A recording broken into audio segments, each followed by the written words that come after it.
And there's the cue. I see that we're live. So welcome again, everybody, to another fun and exciting episode of the Kubert School Live. There's the man with the plan, Mr. Fernando Ruiz. What's going on, Fernando? How are you today? Hey, I'm happy. I'm thrilled to be here. It was a beautiful day today. Did you get a chance to go out for a little walk at all? Not a Check. walk, but I was outside on the deck, and it's a little cool here in the Northeast, New Jersey, where we are. It was a little cool, but it was nice. I think that we should always talk about the weather from now on these. Always start with the weather. It's what the people want to hear. It's what they want to know. I think it's a great way to start. And then from there, we do what? Sports? Then we talk about the food we ate. Then we go into sports. I mean, you and I I think we have to talk about this really quick. I want to talk to Abe about it as well once we bring it. The chicharron. Can you talk a little bit about the chicharron to the folks that might not know about this real quick? I could talk a lot about the chicharron. The chicharron, for those who don't know, for those who don't capiche, it is a Latin delicacy, which is just a slab, a strip of pork fat, deep fried. Yes. Oh, it's just great. It's as good as I just made it sound. Well, the only thing that's better that's out there is our very special guest today. And this is the perfect segue. That's why I needed you to talk about that. So we have an incredible guest today. He's been a director for Cartoon Network, Nickelodeon. He's worked on everything from We Bare Bears to Teenage Mutant Ninja Turtles. It's awesome. He's also an alumni of the Kubert School. So without any further ado, let us please welcome the incredible and most delicious outside of the chicharron, Mr. AUDISH. How are you, sir? What's going on? Hi, hey, how's it going? So good. I mean, my heart's not appreciating the chicharron, but we're doing all right. I am a fan of the chicharrones. Oh man, that is so good. You were just listening to me butcher that the entire time. It was great. We have a place out here that just makes it in the form of a long strip. Yep. So it's like a giant. It's like a bone, but it's nice and salty and fried. Oh my god. Yeah, drives my family crazy though with the smell. I could sit there on the couch and just go to town on one. Oh yeah. The way the house smells when you fry it. Yep. Great segue, by the way. Right? How perfect was that? I was so excited by that. That was wonderful. I like it. I like it. So how's everything going out by you, Abe? Can you tell us a little bit about where you are? What's it like? What's going on in your neck of the woods? Yeah, here in Southern California, and a place called Santa Clarita, and so far it's been really nice. And actually, we had speaking of the weather, it cooled down a little bit today, but it's been hot. But yeah, so far so good. We're same thing as the rest of the country, a little isolated, trying to be safe, as safe as we can. So, is that where you're from originally? Are you from that area, or are you? Yeah. I grew up in Southern California, and then went about my ways and ended up in New Jersey, and then came back. Pretty much. Not a fan of the East Coast. He came, saw, and left. Went right back out west. No, I am. I had some good times there. I miss the falls out there. I miss the color changes. Here you get two colors, brown and tan. You went so back out there. Your origin story. Each one of our little interviews is a little bit of an origin story for the guest. It might not be that exciting to you, but it's exciting to the viewers. Yeah. So I want you to tell us a little bit about, some earlier influences, like what got you interested in animation and comics. What was your big influence for art as a kid?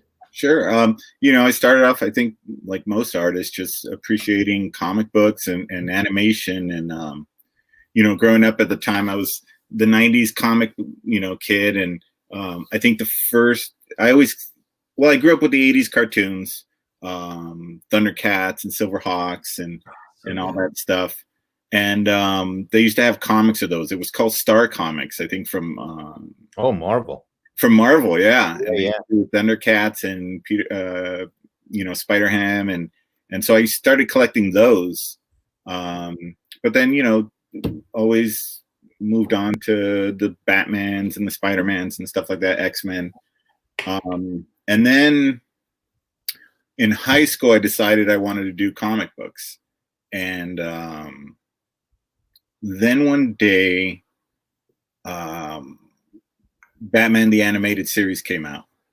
And I think that's what kind of blew my mind, because it was a comic book that was, you know, brought to animation, like just everything, the storytelling. And so I was kind of conflicted. But at the time in high school, I decided I was going to do something like that. And CalArts was right next door to me.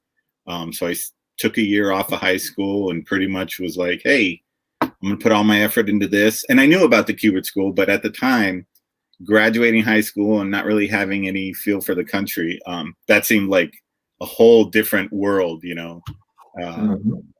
So I didn't get into CalArts, and then I didn't know what to do. Like, my year was up. So I did what any sensible person would do when I joined the military. So yeah, I joined the military for 6 years. What branch did you go into? I went into the Navy. You know, and it was great. It was hard work, but I got to see some really cool places. I was stationed in a place called La Maddalena, Italy. I was stationed in Hawaii, Pearl Harbor. I met my wife out there.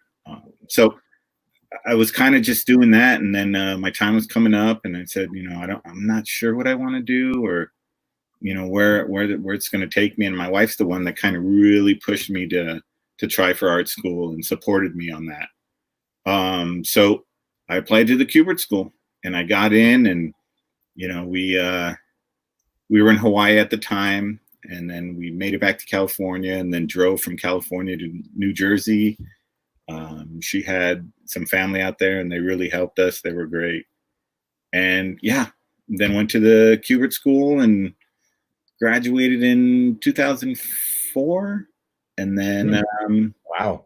Yeah. And then I think by the end of the year, I had my first job. And then from there, I've just been in animation. So that's incredible. Yeah. So, well, first I have to say, did you have this guy? I did. As an instructor, yeah. I did. One of the best teachers I ever had. Oh. No, you did. Bet one of the best teachers. I'm not grading you now, you know. You graduated. You're in the clear. You know what the funny thing is? Like I think I've mentioned this before. Everything I learned in animation, especially stories and storyboarding, fundamentally, I learned from Fernando. You know, and Fernando's a comic book guy, but the whole 180 rule and leading the eye and all that stuff, that came from you. Well, there's a tremendous overlap. Yeah. I mean, this is why we still have an intro to animation course at the Kubert School. There's a lot of storytelling that goes into animation. I mean, as you know. Yeah. I mean, I always, you know, I teach also now too. And that's one of the things I always tell my students is like, you know, I teach storyboarding, but for me, it's more about, and I learned this from another teacher, a really good teacher. It's not just about storyboarding, you know, it's not just, hey, you're going to learn to be a storyboarder. It's learning to be a storyteller, you know, and to do that, it crosses mediums, you know, it goes from animation and comic books and even writing, you know, and the words and verbal. And so that's what I always like to push more than just being, you know, a storyboarder. It's like being a storyteller. So for folks that don't know what storyboarding is, can you touch on that a little bit and kind of give a little bit of an explanation of what's involved? Sure.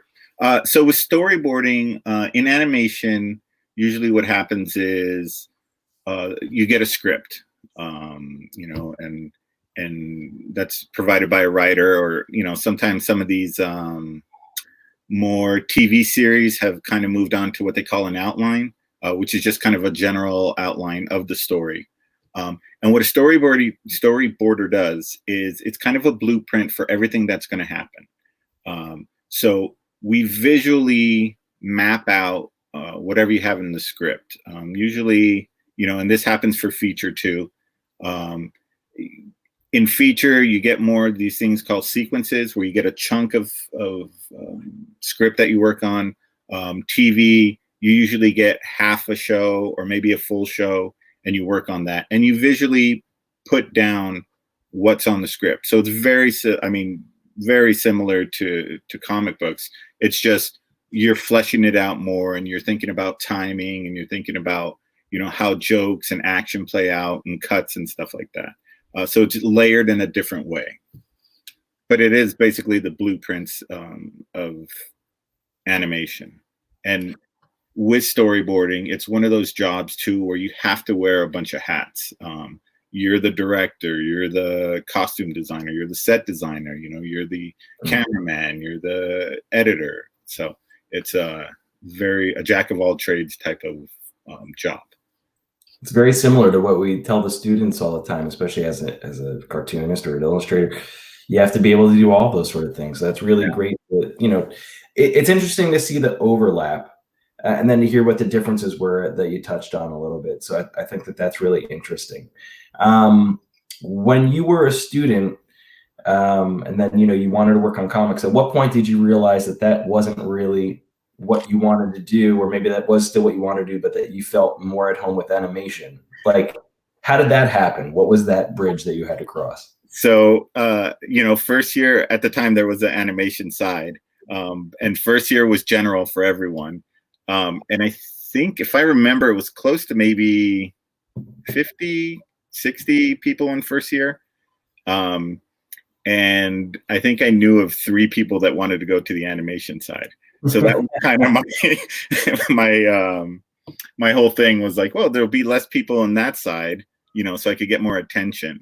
But I used to have this thought too. I was like, oh, you know, if I went to animation, it's probably easier to go from animation to comics than it is comics to animation, which is absolutely not true. It's not. It's I mean, both are very, you know, disciplined mediums. And comic book artist now, it's like I try to do some stuff, and to have a really good comic book artist, that storytelling and the information they have to put, I don't think that way anymore. You know, it's like what they need to tell in one page, which is what, maybe 5, 6 panels.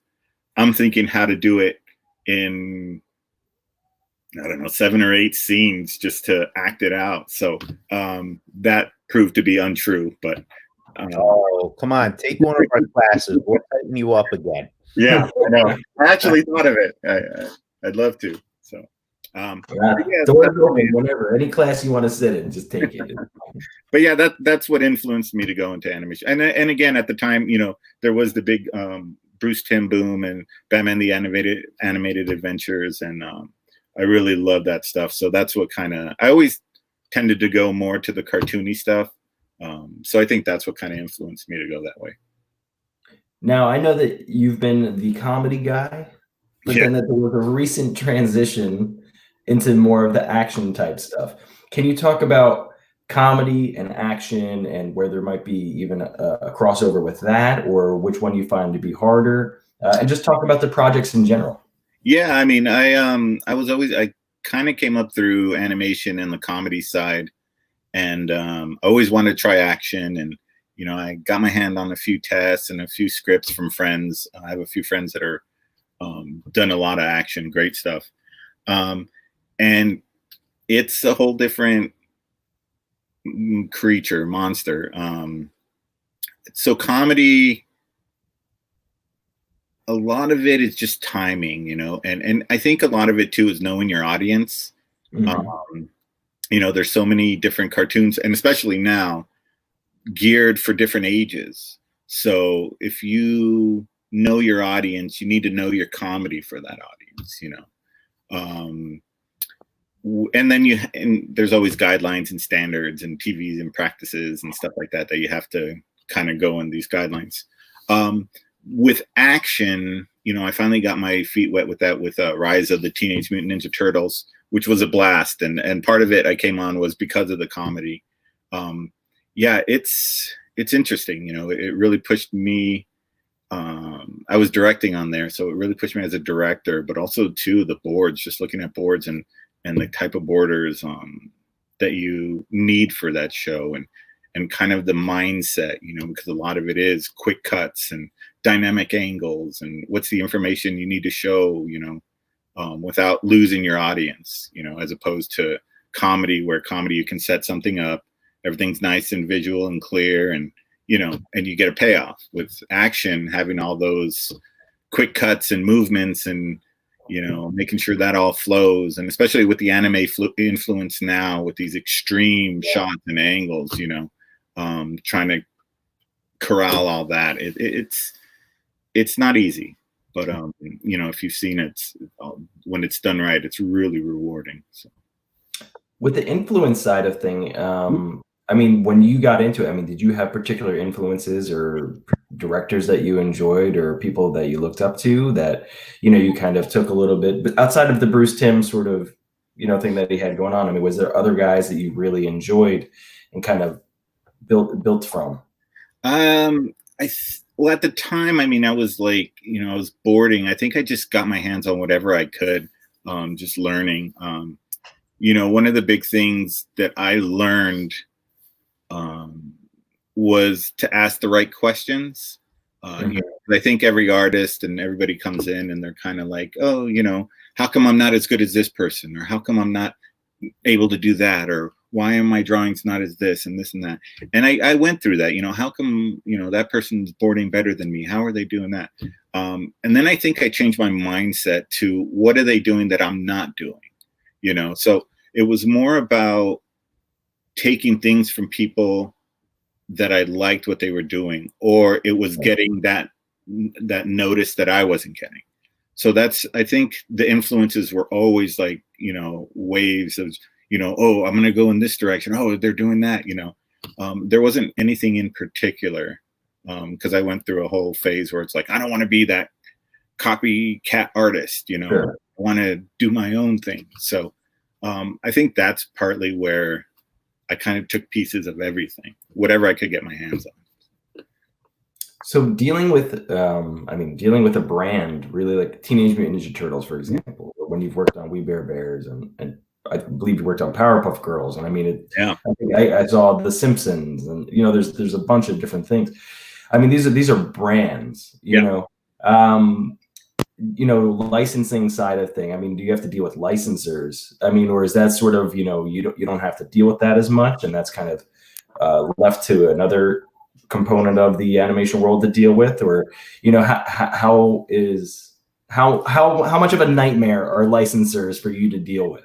They're not. I mean, for me, it's not. I never had to deal with them. When I was boarding on brands like Futurama and Simpsons and stuff like that, I rarely touched any of that, you know, stuff. It was just get them as close on model as possible and make sure you do this and do that. And it was a writer's show, so you went by script, you know. Something like recently with the Powerpuff Girls and Rise, I think they were more trying to gear towards toys. So it was more like if there was any dealings, it was like, how can we push this to be more of a you know, a toy or something sellable, or, you know, can we make this really cool and push it in that area? So I didn't necessarily have to deal with licensing issues. I think that's more of like the company and the heads and marketing and all that stuff. So that's great.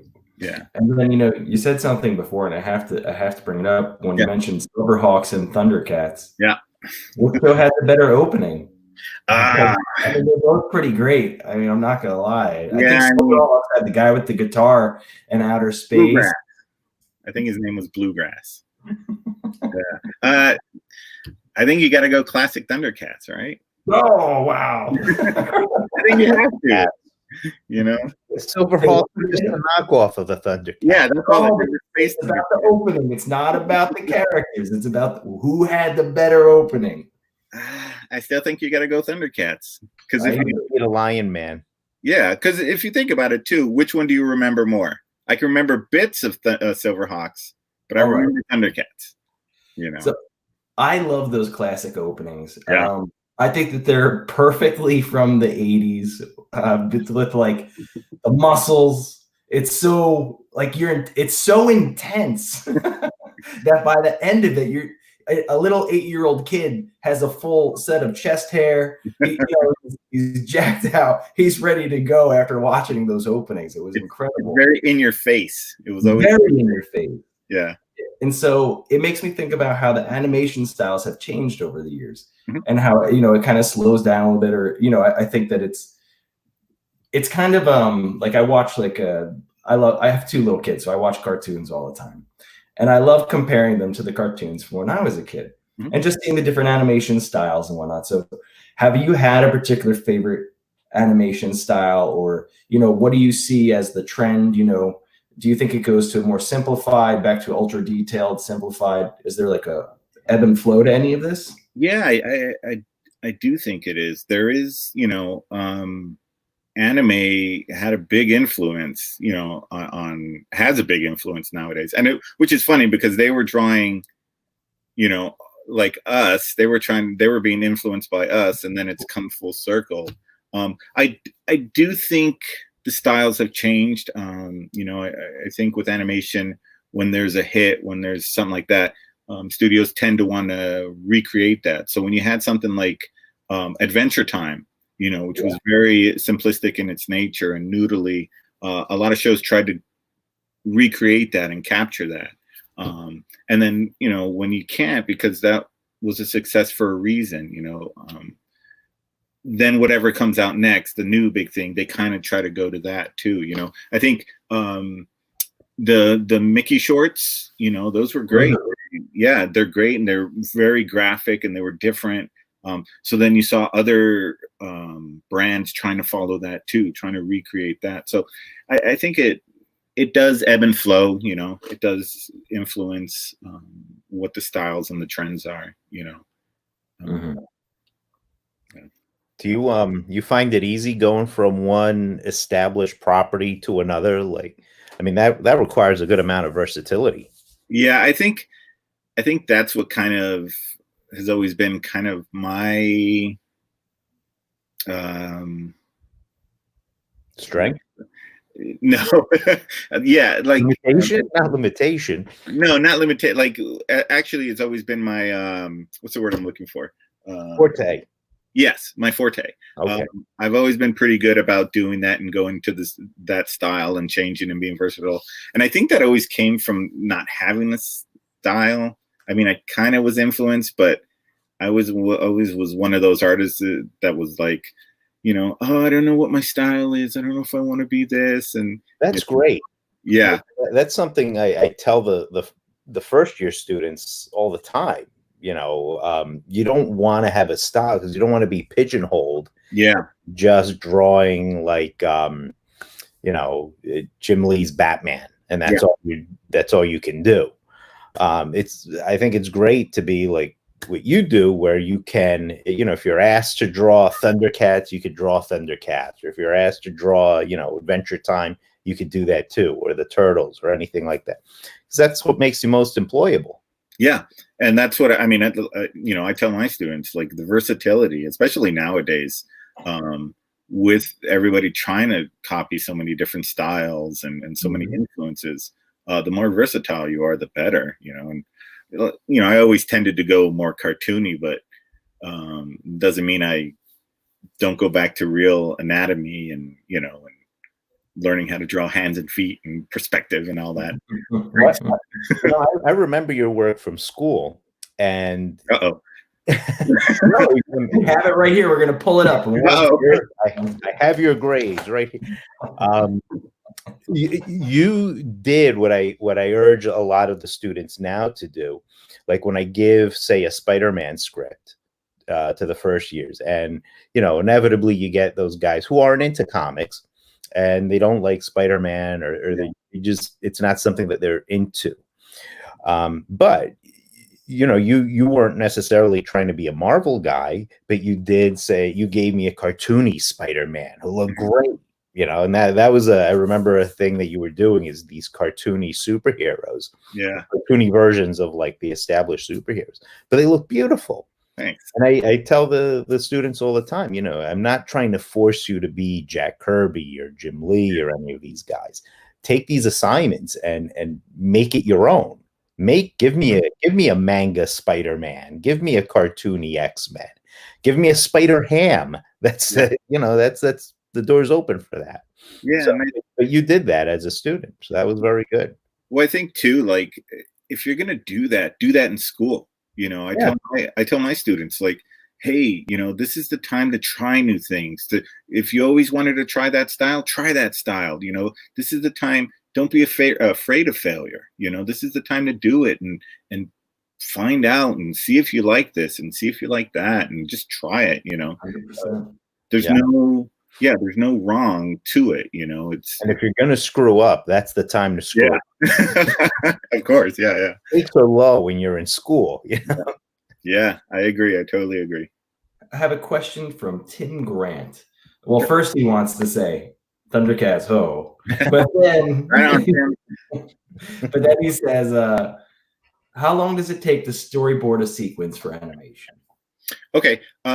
So usually for TV, there's usually about two borders per 11-minute episode. And they're usually given anywhere from 4 to 6 weeks, depending on the show and the complexity. Primetime shows, I think they could either have another border or they get a little more time. With feature, it's a little different because feature gets so many rewrites. You could be working on a sequence. I had a really good friend that would work on sequences for, he could work a solid month, and they would change things and then they would put him on something else. And, he did a lot of movies that never even came out. Wow. So yeah. And, he'd work on them for a good solid 2 years. So it features a little more, unsure, like how long it takes is kind of up to production, what's going on. But usually with TV, it's anywhere from 4 to 6 weeks. How many pages do you like? How many drawings, or I mean, like so for me, I don't know a lot about animation. Yeah. So like, what does that mean? It just depends on the border sometimes. I've had borders turn in, easily 1,500 pages. And that's a lot. It's hard to say. If you're talking about like 2 panels per page, I think average could be around 800 pages. So, do they ever put like a restriction on you? Like, we need this to be done in, say, 100 frames or something like that? No, not really. I mean, there is, once you that's kind of the job of the director, is to kind of bring everybody in and corral them and, make sure that they're hitting the story points more than, getting lost. Because sometimes it's easy to get lost in details, or gags and stuff like that. So you kind of have to keep them in a kind of in a straight line. But it's, I don't know, it's weird. I guess you have to kind of do it to know it, Do you prefer TV work or the features? I've only helped out on some feature, so I don't have too much experience with that. But TV, I love TV. I'm just kind of there, and I always like that change. I don't know if I could sit there and work on the same scene for a long time. Are you happy in TV, or do you think like someday you'd want to go and do more features? At some point I did. Now I'm okay with that just because of directing. I really like directing on TV stuff. And again, I like, TV, there's always a change. So every like 2-3 years or seasons or something like that, you get something new and you try something new. So that's great. Yeah. And I really dig that. Like, I went from Rise to a new show and, or from We Bare Bears to Powerpuff. So it was always something different, and that's where you really get to test your chops and see if you like this stuff or not. So yeah. A lot of people are very interested in your stuff. They're asking, do you teach storyboarding classes online? Do you, when I tell you that there's a lot of people that really are very interested in what you have to say, trust me, like the one student in particular from the Kubert school right now that's currently there, Nick Nunez, he has an incredible style. I think he's fantastic when it comes to doing like animation type work and character designs and whatnot. He's great. So I'm glad to see that you're watching, Nick. But so I just want to talk a little bit about breaking into animation. What do you do? Yeah. Like, the step, you know. Fast for you, right? When you got out. Yeah, we actually, there was a QB that was sending out tests. He sent a test to the Kubert school, and I think me and someone else took it, and we never heard back. And then what happened was I ended up interning for that particular production, and I met him there, and I was like, oh, I took the test, and short, you know, long story short, he was kind of my mentor, and now he's like one of my good friends. So that's great. Yeah, it was really cool. But yeah, I mean, breaking into the industry or getting into the industry, the nice thing right now is there's a ton of work, and everybody's looking for really good storyboarders, you know, and because you have this whole boom of online stuff, you know, you've got your, you know, your Nickelodeons and your Warner Brothers and your Disneys and stuff like that. But now you've got these competing things with Hulu, you know, Netflix and Apple and Amazon. You know, there's so much work out there right now, and they really need good board artists. Breaking into the industry, I would say, have a good understanding of how film works. In my classes, we don't usually study animation, we study film. You know, and so I would say watch a lot of film, and don't just watch to watch, like break stuff down, reverse engineer. Why are they doing this? Like a lot, that's pretty much it. Storyboarding, I would say, is about a good 75% problem solving, and the rest of it is just execution, you know.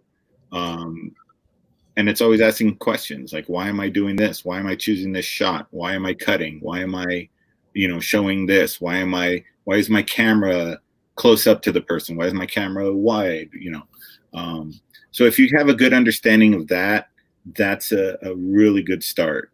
And then breaking in, I would look at all the big studios. Usually, most studios have a website that you can go, and they'll want you to do it anyways, just to sign up and you know, show your portfolio.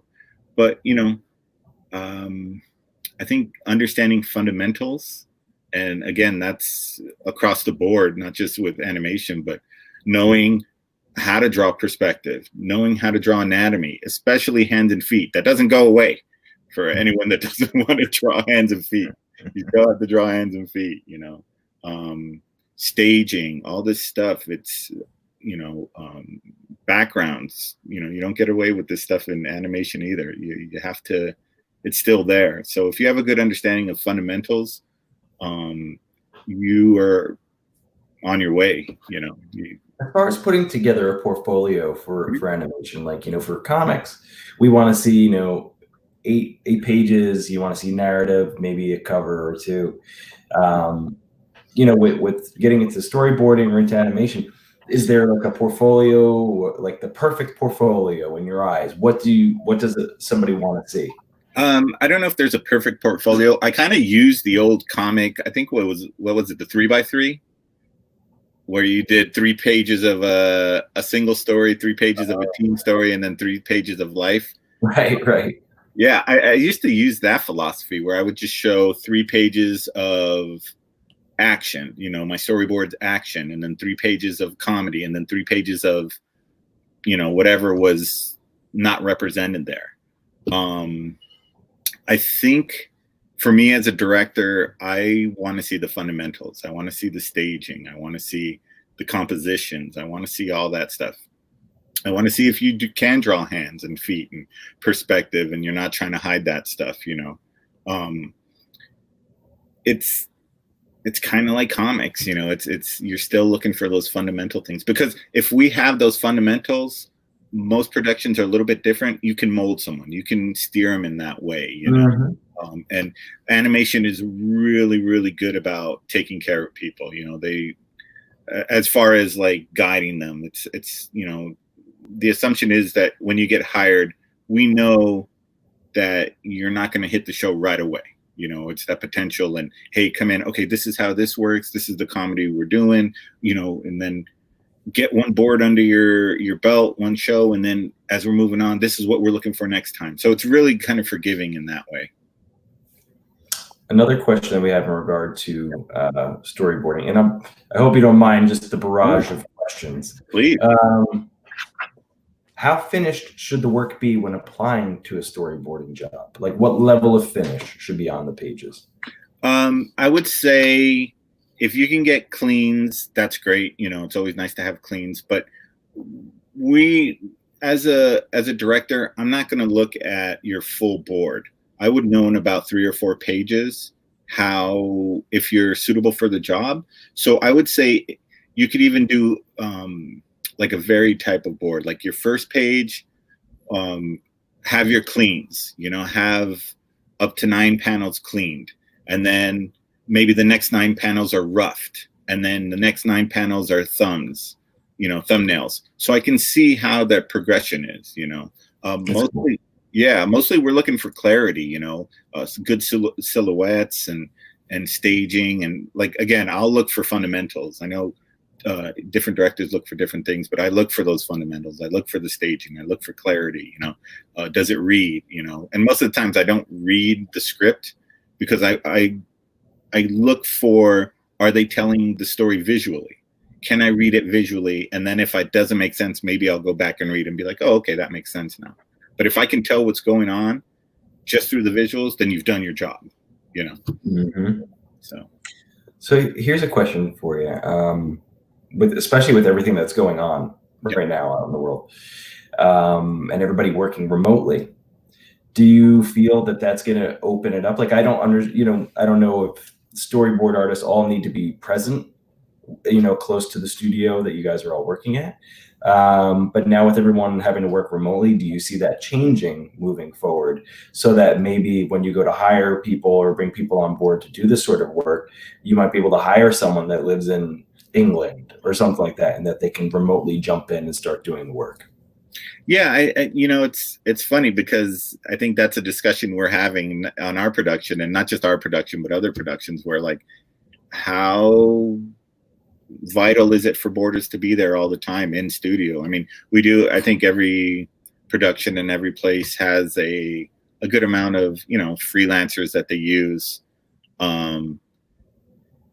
Yeah, it'll be interesting because I'm not sure, you know, I'm not sure what's going to happen after this, you know, and again, if things are slow, it looks like supervisors might be the first ones in, and then, you know, the boarders may come in. Maybe we don't need that, you know, to have them there all the time.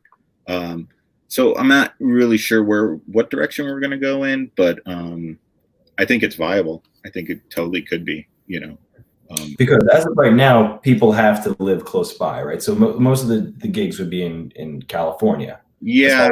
As goes. Yeah, and the other side of that too is, you know, the animation guild. Like, that's why most people are in California, because it's, you know, it's gilded out here. So that's always a thing to a talk that comes up, you know, having outside people, because I'm not sure either if you have to be in California, but I don't think so. But yeah, you still got to pay dues and stuff. So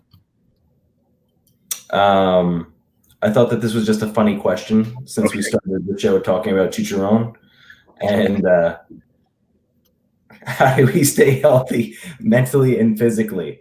The physically part made me laugh. Yeah. But the mentally part, you know, I figured I had to bring this up. I had to throw this in there, guys. Even if you don't want to answer it, I'm still throwing it in there. I'm sorry. Let's know the workout routines, guys. We need to know how we're staying sharp and creating stories. How do you stay sharp? What do you do? I think physically, you cut down on the chicharrones. You restrict it only to the weekends as a prize for getting your work done. Fernando's face. No, wrong answer. Well, let me just say, none of those 3 things that he listed are really a priority for me. So I just keep going until I die. Yeah. I mean, for me, mentally, I think it's just finding a creative outlet, you know, a different creative outlet. You know, there was a time where I just didn't enjoy drawing because I was doing it, 8 to 10 hours a day. And so I just wouldn't work on my own stuff. I didn't do any drawings. But because we're creative people, I still needed an outlet. I still needed to do something. So I ended up just trying different things like, like painting and sculpting and stuff like that. And then it ended up, my wife bought me a lathe for wood turning. And I ended up really loving wood turning. So I make bowls now for my creative outlet. So I think it's just finding something that you can still do creatively that you can separate from work, because work for me can burn me out quickly, and just having influences too, still reading a good comic book or watching a good show, that Do you have a favorite show right now? Like, what do you like? Do you even watch cartoons, or do you? Yeah, that's what I wanted to ask. Like, do you watch any animation? Do you stay away from it? Do you just not have an interest in it? I don't stay away from it. I just don't go actively looking for it. I think because with my class, and I want to just, because I want to learn more about film and why they do stuff. So I tend to just watch movies a lot.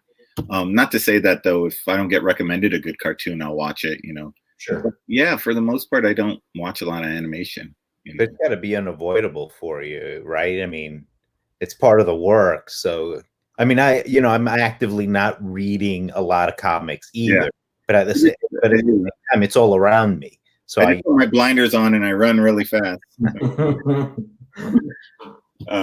Yeah, no, I mean, it comes with the job and the territory. But if I'm at home, unless one of my girls, my daughters, says, hey, Dad, do you want to watch a show with me?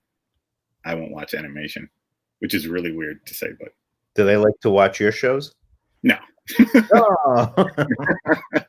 They did when I was working on preschool stuff, that's always, but now they're just like, they tell their friends, my dad works on something, or they'll be like, yeah, my dad works on Wee Bears. And it's like, I haven't worked on Wee Bears for years, like How old are your girls now? My oldest one's 16 and my younger one's 13. So, oh my God. 13. How can that be? You just graduated. I know. Believe me, I know. But remember, that was already, I had 2 strikes. Remember, I was married and I had my first daughter. I think she was 3rd year when I was having her. So, wow. Yeah. Fernando always tells everybody that. He gives the story. Yeah. You got a girlfriend or a boyfriend, break up with them. Yeah. I was married. Yeah. No, I'm thinking of amending that. Yeah. Because it goes back to what we were saying before. The married guy, he knows the stakes too. Yeah. So I think it could go either way. Either you're going to have the tremendous distraction, the tremendous responsibility that's going to take you out of it, or there's going to be that slim percentage like you, like Anthony, where it's actually going to motivate you and cause you to focus more and make you more aware of the stakes you're playing for. Yeah. So I think I'm beginning to see. You're going to have to put an addendum in there? Yeah, you've made it. You made the cut. You're going to have to put an asterisk and then say, see Abe. The Abe clause. Speaking of the films that you watch and show, what are some movies that you would recommend that students watch to see some beautiful storytelling? Like what do you think is great? See, that's always a funny question, because you want to, I think as teachers, you want to tell your students to watch all the old stuff, the classics, and watch Citizen Kane and watch all this stuff. But the truth is, they don't want to watch it.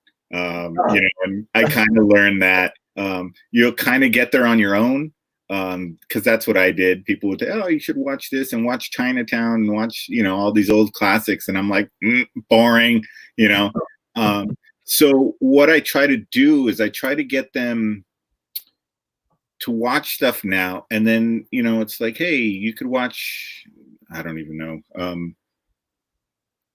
I can't think of anything now, but watch a movie now for this and that and what you're looking for, and know that that came from another movie, Right. or I'll start showing, because, again, visually, I'll show a bunch of shots and look at this, excuse me, like with Citizen Kane, the opening shot is one of the examples I use, where it just keeps moving closer and closer, and there's this great moon, and it keeps match cutting on that, right? And then it does this whole, you're outside and you go inside by the lighting and stuff. And it's really cool. And as you're explaining it to them, they start to catch on, and then they're like, oh, it's interesting. So that's what I try to do, is try to at least throw out some bait to hook them in to at least watch it. And you'll get one or two students that start watching the old classic stuff. But for the most part, as long as there's some good storytelling, I use a lot of examples as far as, you want to see a good action scene, or you want to see a good match cutting or jump cuts and stuff like that. Spielberg, I recommend a lot of Spielberg stuff because he's kind of a classic storyteller. But then Stanley Kubrick stuff is always that one point perspective, and why does he use that, and depth and stuff like that. So, and then, like new directors like Edgar Wright, he's great at doing quick cuts to tell a lot of quick information, So, I think I lost track of the question. What was the question? No, you're answering it perfectly. Film and stuff like that. Yeah. You're being even more specific by going with director-wise, because you're talking about the type of shots that they're using, and I think that's great. That's really wonderful for examples. We just got a question. Mm-hmm. What are the programs that animation studios use? And does it matter what programs that you use? Oh, okay. That's a great question. Right now for storyboards, I think most studios are using Storyboard Pro. Okay. From Boom. If and I think there's still some studios and some borders that use Photoshop. And if either one of those, I usually can have someone up and running on Storyboard Pro in like a day. It's a really friendly program to use. And if Photoshop, you can usually transition over. As far as animation, I mean, there's even places that still traditionally board on pencil, in pencil. As far as animation, I think Harmony, is it Harmony? Yeah. Harmony.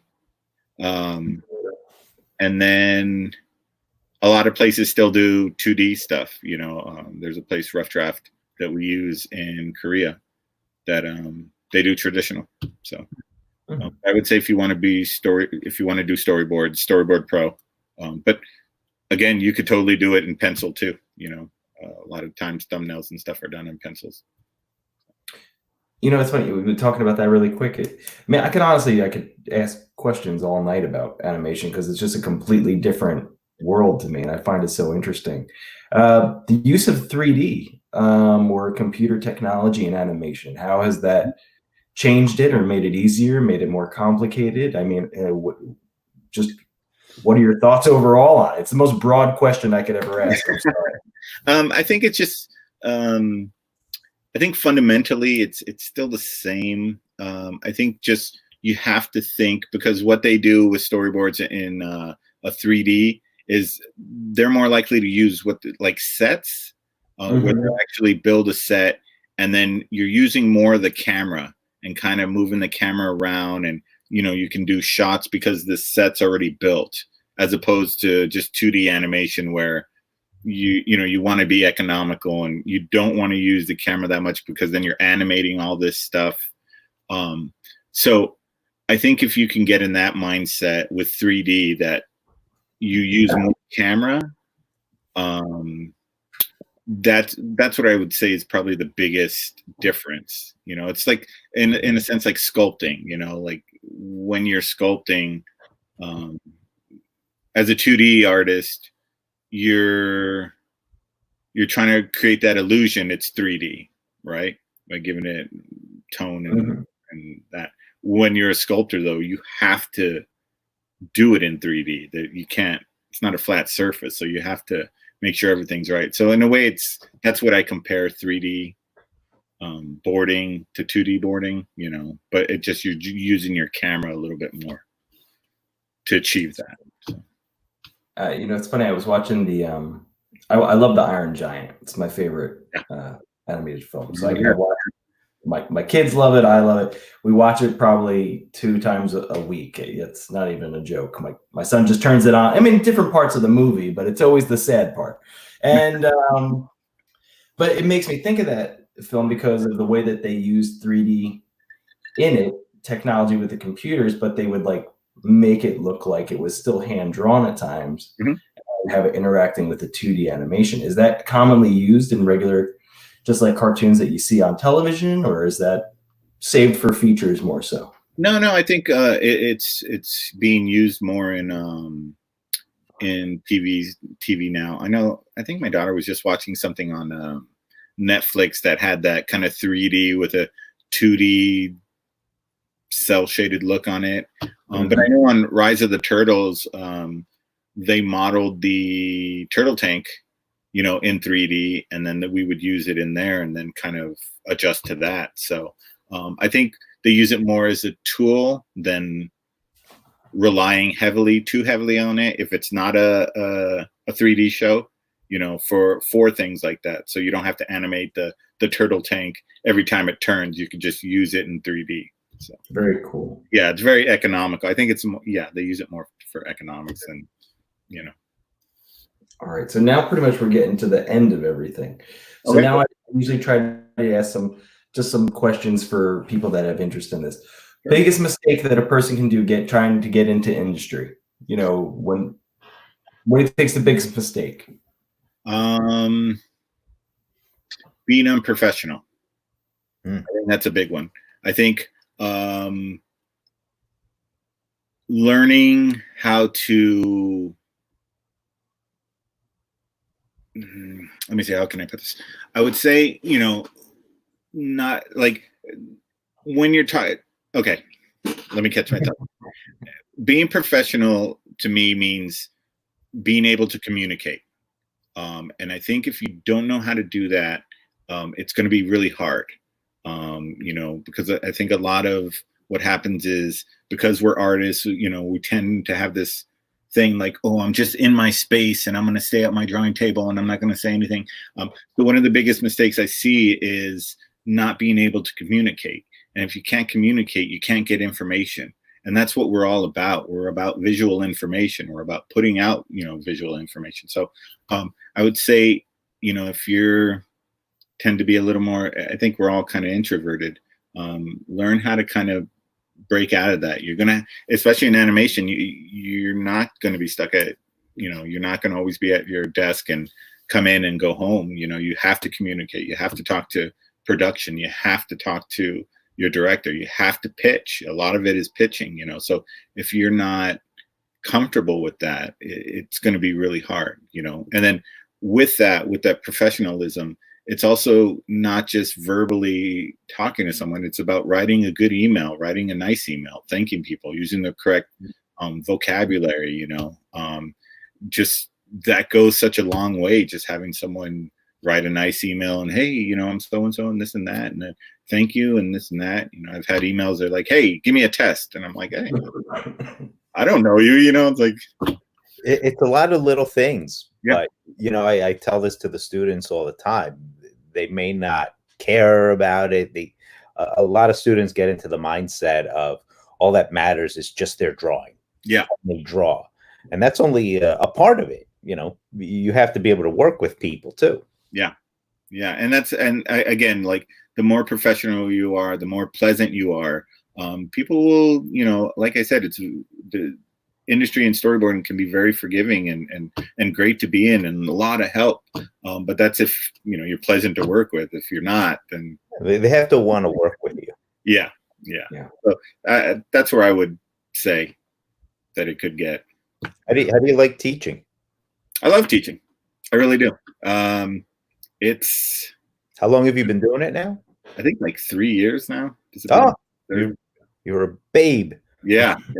But I love it. I mean, I love it's just something about, I think because I learn more too, you know, and it's just seeing progression and being able to just kind of, you know, a lot of it too is, you know, I was like, oh, I guess when it comes down to it, it's putting your money where your mouth is. And, you know, if I did this, this is how I would do it and teach. And I get to do that, you know, and I think just by nature, I'm more of a teaching director than I am, you know, anything else. So I love it.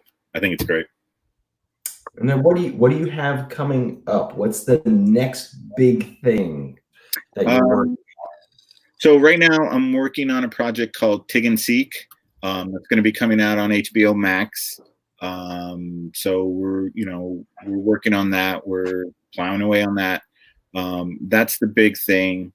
Other than that, just maybe some more bowls, you know, but that's the big one we're working on right now. So can you tell us a little bit about Tig and Seek? What is it? Or yeah, it's so it's basically this boy and his cat who work at a lost and found, and the cat is like a normal cat, except once in a while it can build things, you know, when necessary. And the kid's a little neurotic, and hilarity ensues. There's a great cast of characters. You know, once more comes out, I can talk more about it. Sure, yeah. But yeah, it's going to be really fun. It's really clever. It's really smart comedy. So, is it going to be for the fall or spring? We're not sure yet. We're waiting on that. So cool. Well, I think this has been fantastic. Abe, is there somewhere that the folks who tuned in or the folks that do watch this can find your work online or anywhere like that? Yeah, I'm on Instagram. I think I'm Oddly Abe. I think that's my Instagram handle, and I am on Facebook. That's the two I stick to.